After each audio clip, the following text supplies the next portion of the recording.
Le combat spirituel, chapitre 25.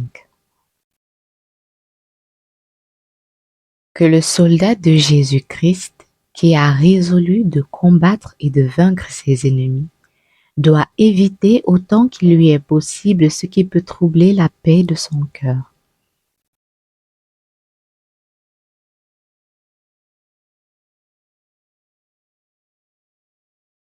Lorsque nous avons perdu la paix du cœur, nous devons mettre tout en œuvre pour la recouvrer.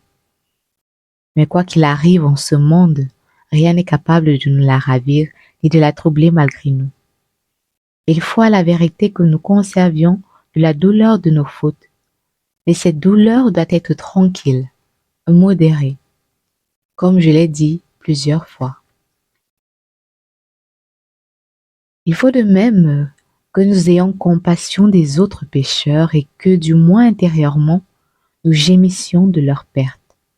Il faut aussi que notre compassion soit tendre, mais sans chagrin et sans trouble, comme étant l'effet d'une charité très pure.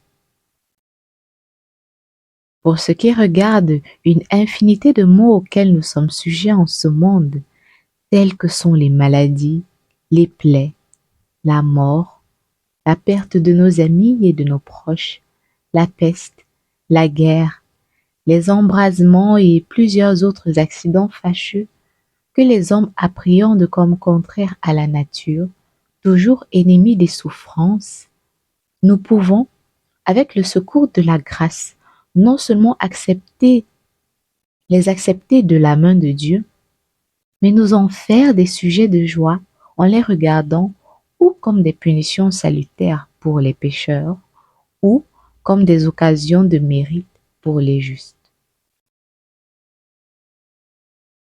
Ces deux considérations font que Dieu, même, prend plaisir à nous affliger, mais il est certain que tant que notre volonté sera soumise à la sienne, nous conserverons un esprit tranquille au milieu des afflictions les plus rudes. Sachez, au reste, que toute inquiétude lui déplaît, parce que, de quelque nature qu'elle soit, elle n'est jamais sous quelque défaut et vient toujours d'un mauvais principe qui est l'amour-propre. Tâchez donc de prévenir de loin ce qui peut vous inquiéter et préparez-vous de bonne heure à le supporter avec patience.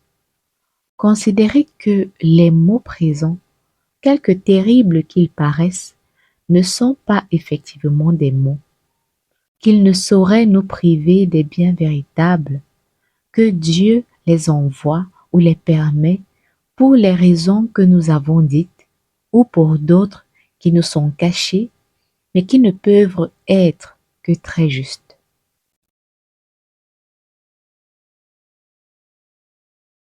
En conservant de la sorte un esprit toujours égal parmi les divers accidents de cette vie, vous profiterez beaucoup.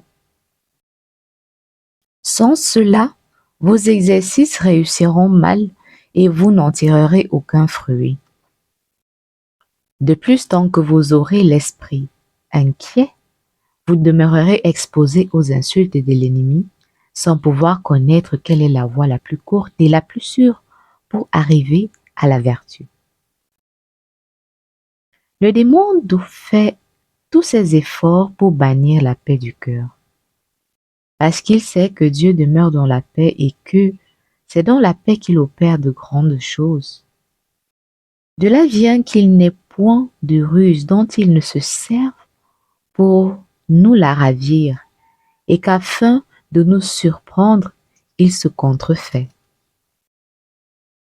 Il nous inspire des desseins qui paraissent bons, mais qui sont mauvais, en effet, et qu'on reconnaît à plusieurs marques, surtout en ce qu'ils troublent la paix intérieure. Pour remédier à un mal si dangereux, lorsque l'ennemi s'efforce d'exciter en nous quelques mouvements ou quelques désirs nouveaux, ne lui ouvrons pas d'abord notre cœur. Renonçons premièrement à toute affection qui peut naître de l'amour-propre, offrant à Dieu ce nouveau désir, prions-le instamment de nous faire connaître s'il vient de lui ou du démon. N'oublions pas de consulter là-dessus notre directeur. Lors même que nous sommes sûrs qu'un désir qui se forme dans notre cœur est un mouvement de l'Esprit de Dieu, nous ne devons pas nous mettre en devoir de l'exécuter, qu'auparavant, nous n'ayons mortifié la trop grande envie que nous avons qu'il soit accompli. Car une bonne œuvre, précédée par cette sorte de mortification, est bien plus agréable à Dieu que si elle se faisait avec une ardeur et un empressement naturel. Et souvent, la bonne œuvre lui plaît beaucoup moins que la seule mortification. Ainsi, rejetons les mauvais désirs et n'exécutons les bons qu'après avoir réprimé tous les mouvements de la nature, nous conservons notre cœur dans une tranquillité parfaite. Il est encore besoin pour cela de mépriser certains remords intérieurs qui semblent venir de Dieu, parce que ce sont des reproches de notre conscience, que notre conscience nous fait sur de véritables défauts, mais qui viennent effectivement du malin esprit, selon qu'on peut juger par les suites. Si les remords de conscience servent à nous humilier, s'ils nous rendent plus fervents dans la pratique des bonnes œuvres, s'ils ne diminuent point la confiance qu'il faut avoir en la miséricorde divine, nous devons les recevoir avec action de grâce, comme des faveurs du ciel. Mais s'ils nous causent du trouble, s'ils nous abattent le courage, s'ils nous rendent paresseux timides, lents à nous acquitter de nos devoirs, nous devons croire que ce sont des suggestions de l'ennemi, et loin d'y prêter attention, il faut les mépriser et continuer nos exercices ordinaires. Mais outre cela, comme il arrive le plus souvent que nos inquiétudes naissent des maux de cette vie, pour nous défendre, nous avons encore deux choses à faire.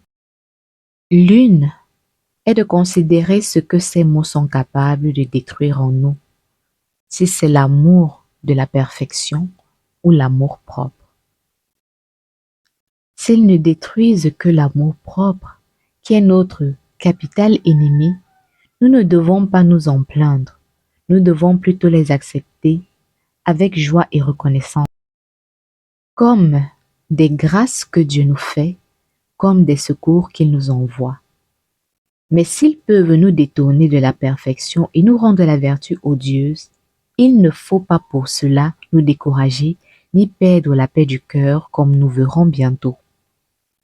L'autre chose est qu'élevant notre esprit à Dieu, nous recevions indifféremment tout ce qui nous vient de sa main, persuadés que les croix mêmes qu'il nous présente ne peuvent être pour nous que les sources d'une infinité de biens que nous négligeons parce qu'ils nous sont inconnus.